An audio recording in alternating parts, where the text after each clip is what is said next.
పోయిన సంవత్సరం జూలై నెలలో ఒకరోజు ఎందుకో చాలా నొప్పిగా ఉంటే చూస్తే అన్ని చిన్న చిన్న కురుపుల్లాగా వచ్చింది. అది అప్పుడు తెలిసింది ఇది హర్పీస్ అని అన్నారు.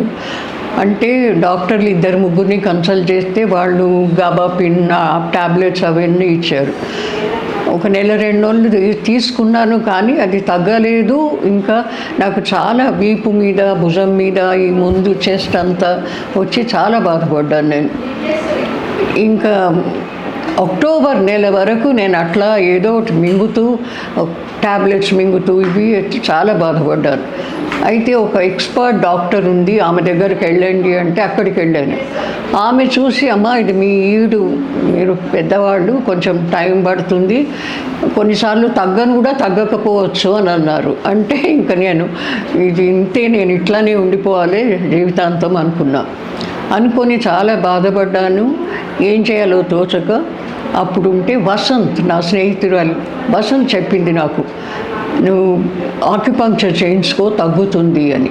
నాకు అసలు ఏం తెలియదు ఆక్యుపంక్చర్ గురించి, ఎప్పుడో విన్నాను కానీ నాకేం తెలీదు, ఎప్పుడు చేయించుకోలేదు నేను. అయితే 2-3 అలోపతి డాక్టర్లను కూడా కన్సల్ట్ చేశాను. అంటే నాకు మా నీసెస్ ఉన్నారు, వాళ్ళు అన్నయ్య పిల్లలు, వాళ్ళు డాక్టర్లు, మా వదిన డాక్టర్, వీళ్ళందరినీ అడిగితే ఇది చాలా టైం పడుతుంది, ఆక్యుపంక్చర్ ట్రై చేయని వాళ్ళు కూడా అన్నారు. అంటే వసంత్ తీసుకొచ్చింది నన్ను ఈ డాక్టర్ గారి దగ్గరికి. తీసుకొస్తే అప్పుడు మొదలుపెట్టాను అక్టోబర్ నెలలో. నేను జూలై నుంచి అక్టోబర్ దాకా చాలా చాలా బాధపడ్డాను. అయితే అక్టోబర్ నెలలో తీసుకొచ్చి మొదలు పెడితే అది క్రమంగా తగ్గుతూ వచ్చింది. అప్పుడు నాకు చాలా కాన్ఫిడెన్స్ వచ్చింది, ఈ డాక్టర్లో ఆక్యుపంక్చర్ అంటే ఏంటి, దాని నుంచి ఎంత తగ్గుతుంది అనే నమ్మకం కూడా వచ్చింది. అందుకే కంటిన్యూ చేస్తూ ఉన్నాను ఇప్పటిదాకా కూడా. చాలా చాలా తగ్గిపోయింది. నాకు ఒక దశలోనైతే నాకు ఏమైపోతుంది, పిచ్చిలేస్తున్నా అన్నట్టు ఉండింది. అదంతా పోయి నాకు మళ్ళీ కాన్ఫిడెన్స్ వచ్చింది.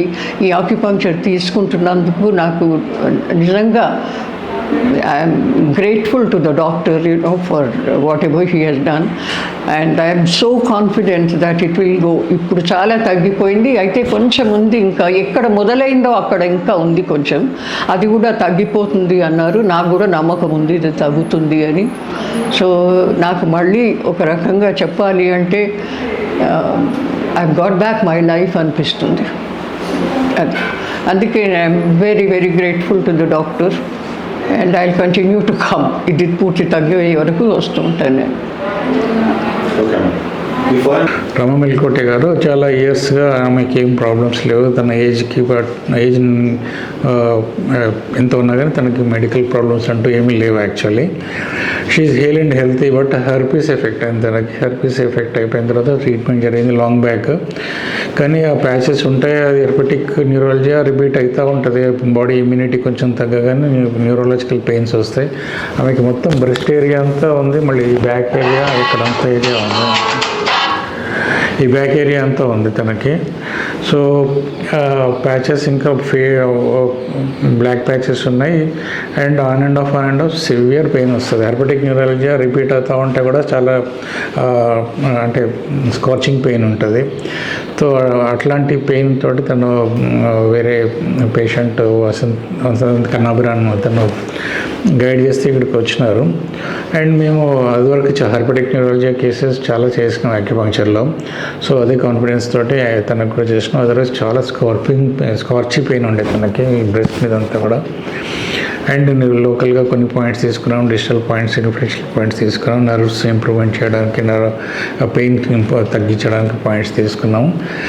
ఎక్సలెంట్గా రెస్పాండ్ అవుతుంది తను. పూర్తి ప్యాచెస్ ఫేడ్ అవుట్ అయిపోయినాయి, బ్లాకిష్ ప్యాచెస్ ఉండే తనకి. ఇప్పుడు స్లోగా మర్జ్ అయిపోతుంది బాడీలో, అండ్ పూర్తిగా మర్జ్ అయిపోతే మళ్ళీ ఇంకా రాదు అటాక్. సో ఇక్కడ అక్యుపంక్చర్లో పెయిన్ తగ్గడమే కాకుండా చాలా లాంగ్ లాస్టింగ్ రిజల్ట్ ఇస్తాం. అంటే వన్స్ ఫర్ ఆల్ పోతుంది పెయిన్. అదర్వైజ్ మనం మెడికల్గా అప్పుడు తాత్కాలికంగా పెయిన్ తగ్గగలిగినా కానీ బాడీ ఇమ్యూనిటీ ఎప్పుడైతే తగ్గుతుందో అది ఎప్పుడు మళ్ళీ పెయిన్ వస్తుందో తెలియదు. మళ్ళీ వచ్చినప్పుడు కూడా అంత ఇంటెన్స్ పెయిన్ ఉంటుంది, స్కార్చీ పెయిన్ ఉంటుంది. హెర్పెటిక్ న్యూరోపతి అందులో తనకి పోతే బ్రెస్ట్ ఏరియా అంతా కవర్ అయింది. చాలా ఎక్స్టెన్సివ్ ఏరియా ఉండేది అంతా బ్యాక్లో కంప్లీట్గా. జనరల్లీ ఈ సైడ్స్లో వస్తుంది, రిబ్స్లో తనకి చెస్ట్ మీద కూడా కంప్లీట్గా ఉంది. కానీ ఇప్పుడు ఆ బ్లాక్ ప్యాచెస్ అన్నీ కూడా పోయినాయి. స్లోగా ఫేడ్ అవుతూ మొత్తం బాడీలో మర్జ్ అవుతుంది. అది దానికి కొంచెం కూడా ఎత్తు పల్లాలు ఏం లేకుండా బాడీలో కలిసిపోతుంది. అండ్ ఎక్సలెంట్గా రెస్పాండ్ అవుతుందండి తను.